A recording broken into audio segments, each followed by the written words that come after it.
Fala pessoal, tudo bem? Estamos aqui para mais um Histórias do Brasileirão, 34ª rodada da Série A. Tá acabando. Antes de eu contar aqui as histórias maravilhosas que a gente tem para essa 34ª rodada, siga os canais da Itatiaia no YouTube, Itatiaia Oficial, Itatiaia Esporte, dê o seu like, compartilhe nosso conteúdo, faça mais, mande pra cá. Qual jogo você quer aqui no Histórias do Brasileirão nessa reta final de competição? A gente vai começar falando de um Grêmio e Corinthians, sim, duelos históricos por várias competições em mata-mata, Campeonato Brasileiro, 81, 98, Copa do Brasil eles já decidiram, Libertadores já teve confronto, mas o Campeonato Brasileiro tem um papel importante na história de Grêmio e Corinthians, porque as maiores goleadas alcançadas por cada um dos lados foi na competição. A do Corinthians, um 5-0 em 14 de maio de 1980, com Sócrates acabando com o jogo e fazendo 2 gols. O Grêmio levou um tempinho para poder vingar. Não foi do mesmo tamanho, mas foi também uma goleada significativa.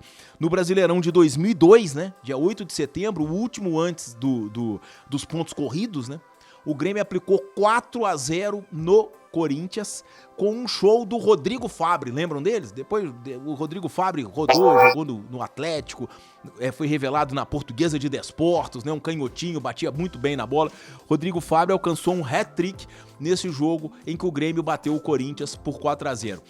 Nesse domingo, eles se enfrentam lá na Arena do Grêmio, em Porto Alegre, e vou falar a verdade, pros dois lados, 0,5 já é goleada, porque o Grêmio na sua batalha pelo título, ou no mínimo por vaga direta na Copa Libertadores, o Corinthians para escapar da zona de rebaixamento, para poder carimbar a presença na Série A do ano que vem, mas, de toda forma, o Campeonato Brasileiro tem um lugar especial nesse confronto, porque foi na competição que cada lado alcançou sua maior goleada. Teremos um Fla-Flu espetacular sábado, dia 11 de novembro, no Maracanã.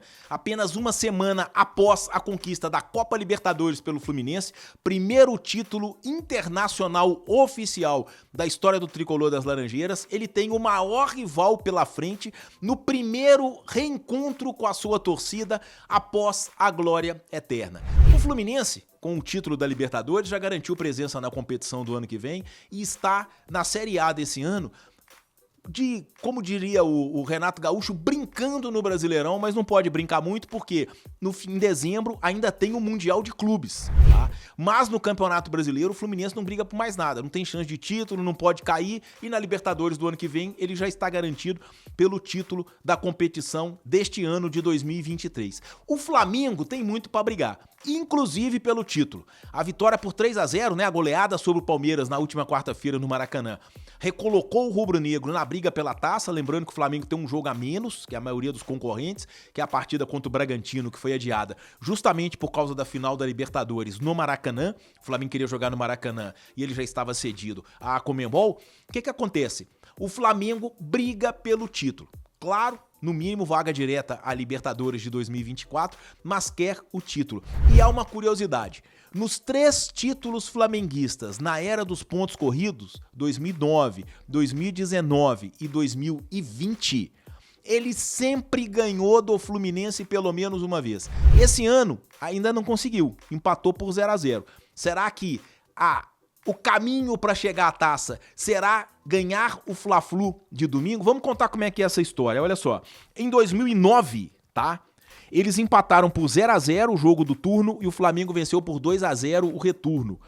Em 2019, a história se repetiu. 0-0 no turno e 2-0 Flamengo no retorno. Já em 2020, o Flamengo venceu por 2-1 no turno e perdeu por 2-1 no retorno. Mas de toda forma, em todo ano que foi campeão brasileiro na era dos pontos corridos, o Flamengo venceu o Fluminense.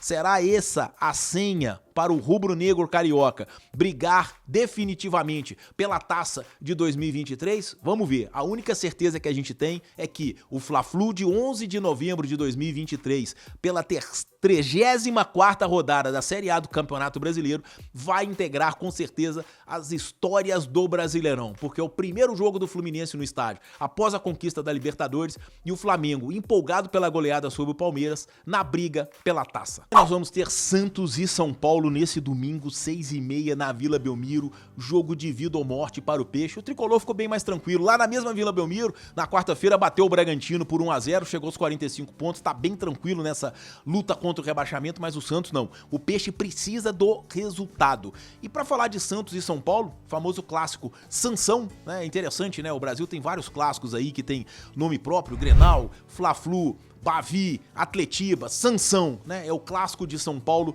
com nome próprio. A gente precisa ir lá em 1981, oitavas de final do Campeonato Brasileiro, porque tem uma história muito interessante envolvendo um personagem que é ídolo dos dois lados, torcedor de um deles, maior artilheiro do outro, isso mesmo, tô falando do Serginho Chulapa. Serginho Chulapa, que é o maior artilheiro da história do São Paulo, foi o personagem dos confrontos entre São Paulo e Santos nas oitavas de final do Campeonato Brasileiro de 1981. O Tricolor levou a melhor, vencendo os 2 jogos sobre o Peixe. E o Serginho Chulapa arrebentou nas 2 partidas. A primeira foi 2-0, 2 gols dele. Na segunda, o Tricolor venceu por 2-1 e o Serginho Chulapa também deixou a marca dele. Lembrando que naquele ano o São Paulo foi finalista do Brasileirão, mas acabou perdendo a taça para o Grêmio. Depois disso, ainda na primeira metade dos anos 80, o Serginho foi para o Santos, torcedor santista, o Serginho. Tá?